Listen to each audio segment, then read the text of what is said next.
Rebonjour à tous. Alors, je poursuis avec la page 58, deux petits numéros que je voulais absolument faire avec vous dans la section théorique parce qu'ils sont un petit peu plus difficiles. Alors, page 58 dans le cahier orange, le numéro 11. On te dit le périmètre d'un carré est de 54 cm. Quel est son aire? Alors là, première étape, on va travailler avec la notion de périmètre. Le périmètre d'un carré, hein, c'est côté plus côté plus côté plus côté. Ou si on aime mieux, étant donné que les côtés sont tous identiques, on va dire que c'est 4 fois la mesure d'un côté. Là, ici, je connais quoi? Je connais le périmètre qui est de 54. Donc, je vais remplacer la lettre P par périmètre qui est de 54. Et je suis capable, par la technique d'isolation de variables que je vous avais déjà montré quand on a parlé des suites arithmétiques, je suis capable d'isoler la mesure d'un côté en faisant quoi? Divisé par 4 de ce côté-là, divisé par 4 de l'autre côté. On se rappelle que quand je fais quelque chose d'un côté, je suis obligé de faire la même chose de l'autre côté. Alors ici, pour isoler la lettre C qui veut dire la mesure du côté, alors je vais faire 54 divisé par 4 simplement. Et 54 divisé par 4 me donnait 13,5. Ça veut dire que la mesure de un côté de mon carré est de 13,5 cm de côté. Alors je peux me faire mon petit dessin. Donc, je sais que mon carré a 13,5 cm par 13,5 cm. Et là, la question était, calcule-moi l'aire maintenant. Alors, comme étape numéro 2, on numérera toujours nos étapes pour avoir davantage une meilleure compréhension lorsqu'on va se relire. Alors, l'étape numéro 2, ça serait de calculer l'aire. On se rappelle que l'aire d'un carré, c'est soit côté fois côté ou C à la 2. Dans ce cas-ci, je vais utiliser C à la 2, mais quelqu'un qui est plus à l'aise avec côté fois côté, il n'y a aucun problème. La mesure de mon côté est de 13,5. Et j'élève ça au carré. J'avais montré sur la calculatrice qu'il y avait un petit bouton qui était X à la 2 là, qui me permettait de calculer ça rapidement. Alors, je vais faire 13,5 au carré, ce qui va me donner 182,25 cm carrés.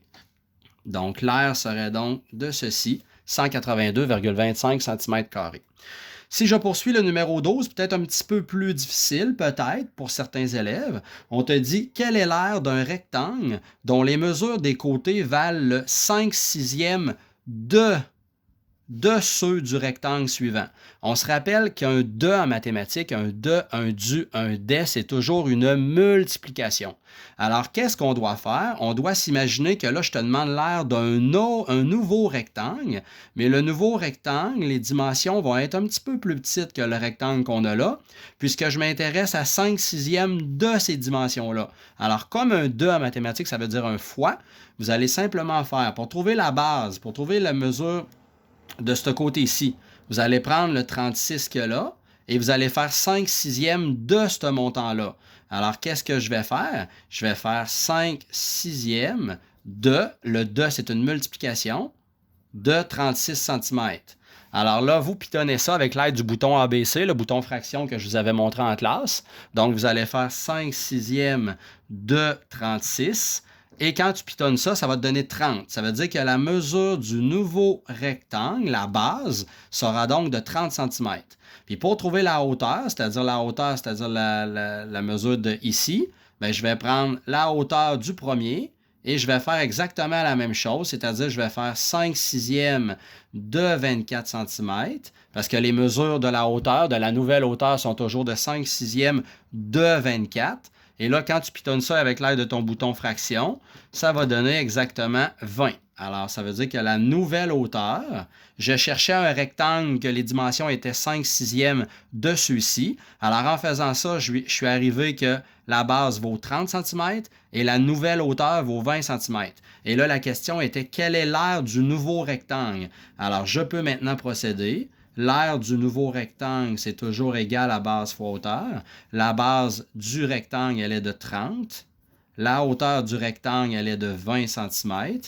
Alors là, je prends ma calculatrice et je vais calculer 30 fois 20, ce qui va me donner 600 cm carrés. Donc, l'aire sera donc de 600 cm carrés. Je vais poursuivre avec l'étude un petit peu plus loin. Je vais poursuivre avec l'étude un petit peu plus loin à la page 60 des nouvelles formules. OK? Alors là, on va passer à, on avait vu parallélogramme, on avait vu un rectangle et on avait vu un carré. Là, on va voir des nouvelles formules. Puis après ça, je vais mettre ça en application. Alors, formule d'air, la suite. Alors, le triangle, le fameux triangle, OK?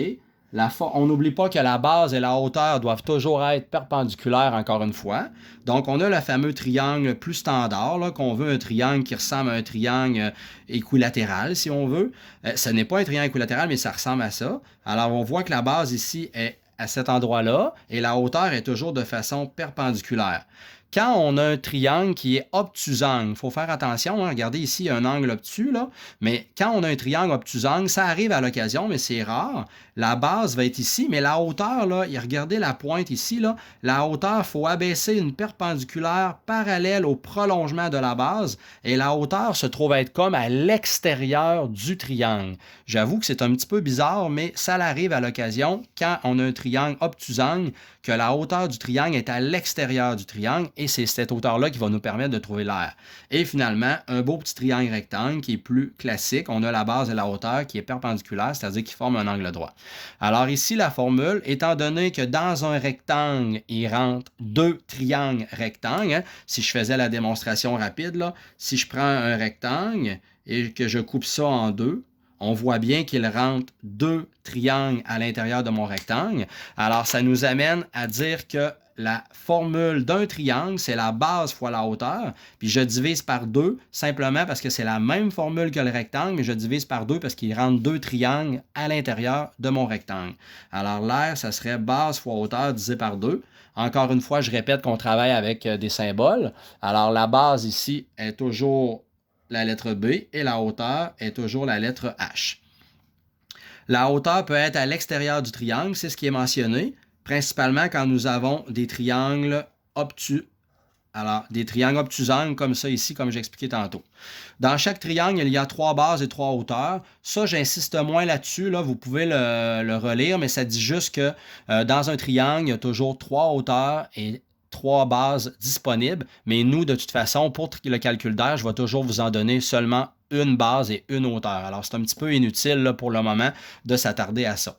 Le trapèze, alors dans le trapèze, c'est important de noter qu'il y a toujours une grande base dans un trapèze, il y a une petite base et il y a la hauteur. La hauteur qui est toujours de façon perpendiculaire à la grande base et à la petite base. Okay? Comme vous savez, je répète, en mathématiques, on travaille avec des symboles. Alors ici, on va travailler avec B majuscule qui représente la grande base, B minuscule qui représente la petite base, c'est-à-dire la grande base c'est ça, la petite base c'est ça ici, et la hauteur toujours avec la symbolique H. Alors la formule sera la formule suivante, ouvre parenthèse, grande base plus petite base, ferme parenthèse, fois la hauteur divisé par 2. Et quand vous allez faire le calcul à la calculatrice, c'est très important. Après, quand tu as calculé ça, c'est important de faire un égal avant de multiplier par la hauteur, sinon ça va venir fausser ton résultat. Et finalement, la dernière figure qu'on va voir, c'est le losange. Ça ressemble un peu à un cerf-volant, si on veut, un cerf-volant classique. Alors, dans un cerf-volant, regardez comme ça, il y a ce que l'on appelle la grande diagonale, qui est ce qui relie les deux sommets opposés dans mon losange, mais la grande diagonale. Et on a la petite diagonale, qui serait, qu'est-ce que je m'apprête à mettre en fluorescent, qui est noté petit d, qui part de ce sommet-là et qui s'en va à l'autre sommet. Donc, ça relie les deux sommets opposés, mais la petite barre, ça s'appelle justement la petite diagonale. Et l'air associé à des losanges, ça sera donc grande diagonale fois petite diagonale divisé par 2. Je répète que D minuscule, c'est la petite diagonale et D majuscule, c'est la grande diagonale.